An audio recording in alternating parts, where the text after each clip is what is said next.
So why do you want to do this?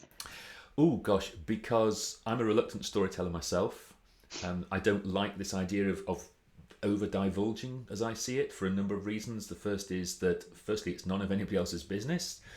The second is that sometimes I don't have the skills for it. And the third thing, of course, is that I just don't know how to do it, or at least I didn't. I didn't. So I've taught myself all of those skills. And the reason I taught myself those skills is because storytelling is a really, really powerful tool, both in your personal life and in your engagement, and in my particular interest in kind of business presentations. And the less glamorous reason for doing it is because I saw other people doing it really, really, really badly. And people were paying good money for really, really rubbish stuff. And I just wanted to put a stop to all that stuff where you see people online going, tell stories, tell stories, tell stories, tell stories, tell stories, but without explaining why and without explaining how. Because if you don't tell people how, you might as well just go up to somebody who's a bit short on the high street and go, "You, there, have you tried being taller?" Well, unless you tell them how to actually grow a couple of inches, it's just a pointless sentence. One of the things that you've spoken about before is the difference between telling stories, using stories, and as a reluctant marketer, I'm going to throw that one in there. What is the difference between telling stories and using stories? In one simple word, it's intent. If you're telling stories, the story itself becomes the reason for telling the story. And that might work for stand-up comedians, and it might work for a night out in the pub with your mates. But in the real world, the best way of telling a story is in support of something. So you don't tell the story for the sake of it, you tell the story to help get a point across or to help somebody understand you. Let's take a really stupid example, a really tongue-in-cheek example. The chances are that when you were a kid, somebody, probably your parents, read you bedtime stories, right? Is that a kind of, yeah? They didn't read you bedtime stories for the sake of reading you bedtime stories. They read you bedtime stories to get you to calm down so you would go to sleep and leave them alone for the evening. So even at that level, people are using stories rather than just telling stories. If you go to the front of a room and just tell a story that doesn't help your audience, it's just, I'm going to use a fairly crude term here, it's just a form of emotional masturbation from the front of the boardroom. You're not serving the message and you're not serving the audience. So, how could a reluctant storyteller use stories to their advantage? So, what is the benefit of becoming a storyteller and using stories in their business? Okay, so there are two huge advantages for storytelling if you're talking to people, and particularly if you're making presentations. The first is that there's a shed load of evidence that people remember stuff a lot more if it's given to them with some kind of sensible grown-up structure. And stories are a really good form of structure. Stories just don't go bing, bing, bing, bing, bing. Stories go fact leading to event, leading to event, leading to event, leading to event, leading to event. And it's much easier to remember them when they've got that structure. In the same way as, oh, I don't know, when you were learning to learn the alphabet at school, right? You probably learnt it, certainly the way I learnt it was A, B, C, D, E, F, G, H, I, J, K, L, M, N, O, because it's got a pattern. And stories, that song has a pattern. And stories are a good way of getting pattern across. And the other big advantage is that assuming you tell the right story in the right way, and that's a separate question, but assuming you tell the right story in the right way, it makes an emotional connection with your audience, and people are much likely to respond positively, particularly, but also negative. They're much more likely to respond to you if there's an emotional engagement with what you are trying to tell them. So just telling them facts doesn't get people to change their mind and doesn't get them to do things. Emotional engagement, on the other hand, now that stands a better chance of getting people to do what you want them to do. So, there's a lot of good stuff in there, but if you've got somebody that is, by definition, a reluctant storyteller and feels like this isn't for them or that they don't need this, what would you say to them? Okay, let's take the second question first because it's easier, I can get out of the way. if you really, really, really don't think you need it, then maybe you don't. But the chances are that people are going to take more notice of you if you do use it. So it's a question of, do you want to have more impact in the world? If you do, think about storytelling. The first part of your question as to how you do it, well, that's what people pay me for. There are lots of tools for figuring out which stories to use and how to tell them. A simple tongue-in-cheek example would be the best stories are those which audiences tell themselves, because we trust ourselves more than we trust anybody else under normal circumstances. So if you can just say one simple thing or ask one question which gets the audience to fill in everything for themselves, that's the best type of story. And there are tools and techniques for doing that. So the simplest example, or perhaps most famous example, is Hemingway's famous 6-word short story.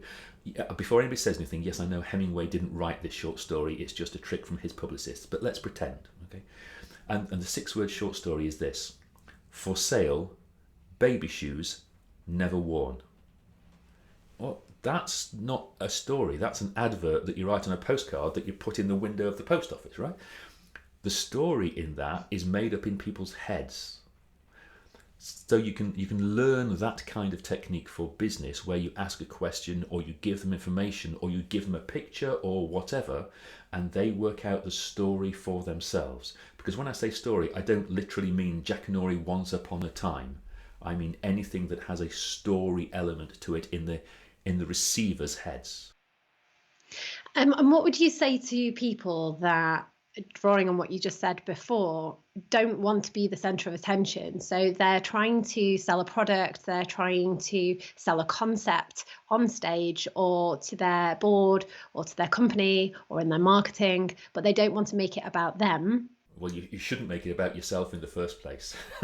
Anybody who makes it about themselves is just doing the emotional masturbation thing that I talked about a few minutes ago. I talk a lot about telling the story in the data rather than the story of the data.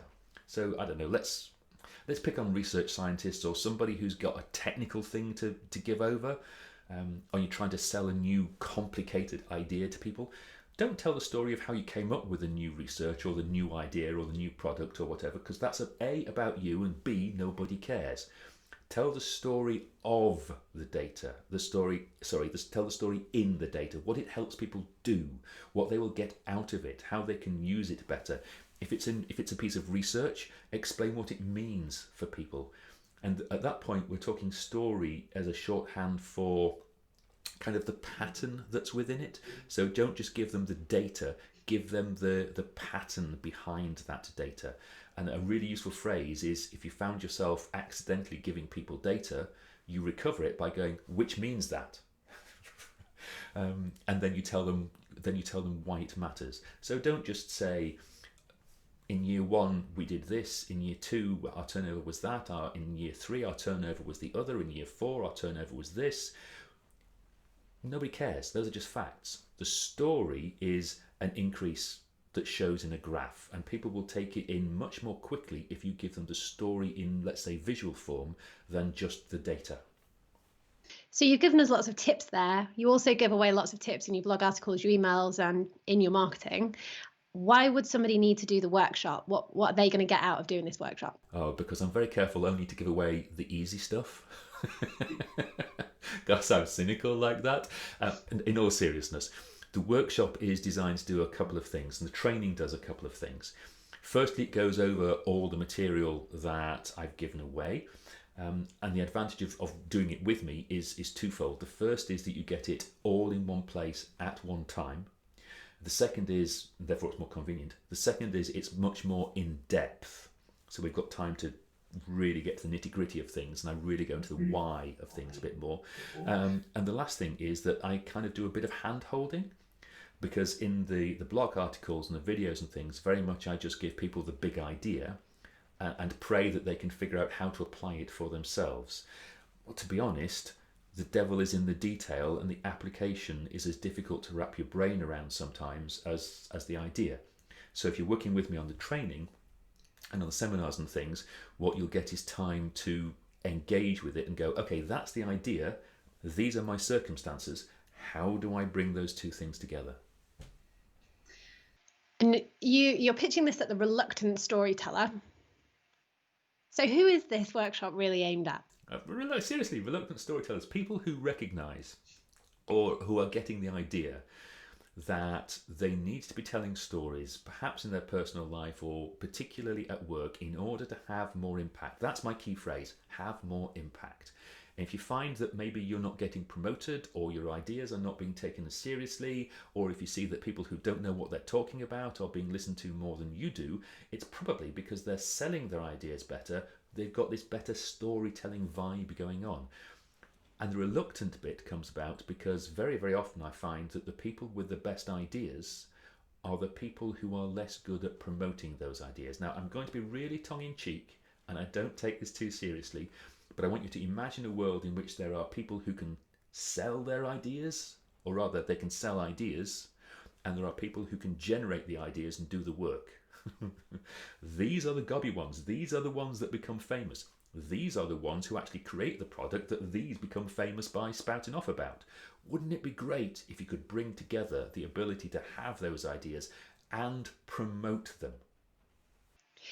And I have lots of questions all around this. There are quite a lot of people talking about storytelling, promoting content. So the gobby ones, as you've just said. So why should somebody do your workshop? Because it's aimed at two reasons. The first is it's aimed at the reluctant storyteller, not the ones who are instinctively gobby. So it's customized for those people who are a little bit reluctant for whatever reason. Maybe because they're shy, or maybe because they think that storytelling is a naff thing, or whatever. Okay. But the other reason for doing it is that I spent 2.5 decades as a research scientist. So what I'm going to give people is not the stuff that works for me.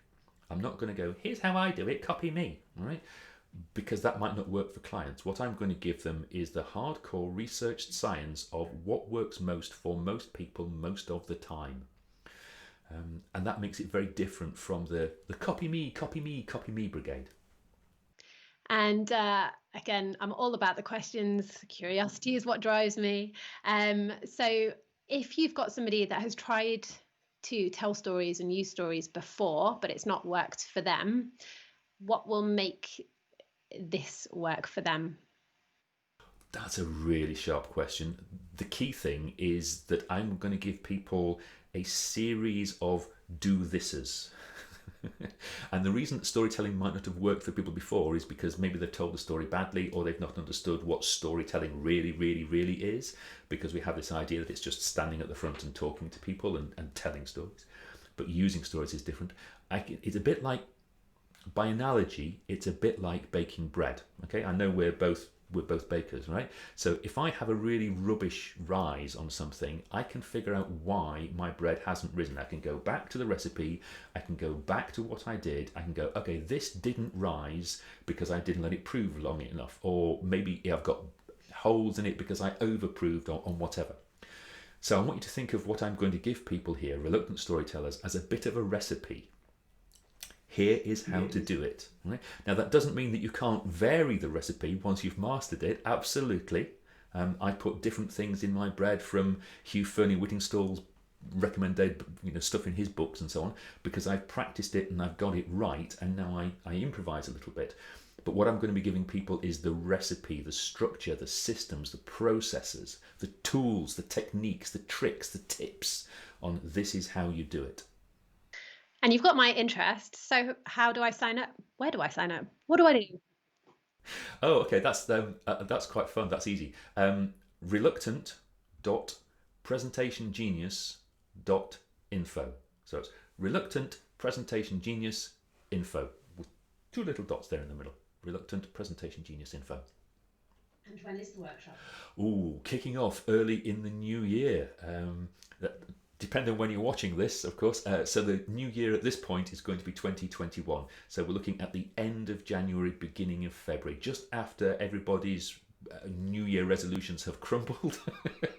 So really bad time to start something new. So there's the new year, there's the parties, there's the New Year's resolutions. Parties? How do you have parties in 2020? Online parties. There's the New Year's resolutions, then there's the miserable bit, and then there's the take yourself seriously as a reluctant storyteller. Okay, brilliant. And last but certainly not least, biggest question. Okay, so what is the one outcome that you want people signing up to this workshop to leave with? They will be able to have more impact on the world around them. It's as simple as that, because these are people who have got brilliant ideas quite often, or brilliant observations about why something might not work or whatever, but they're just not being taken seriously enough. They're just not having enough impact on the world around them, and that for me it's a moral wrong that these people are not having this impact that they should be having. You answered my final question, even though I said that that previous question was the final question, which is why is that important to you? So you've got that. It's a passion thing. It's a passion thing because I spent so long watching brilliant, brilliant, brilliant people get nowhere and then seeing the mediocre people promoted above them or have their idea taken more seriously that it just started to grind my gears more and more and more.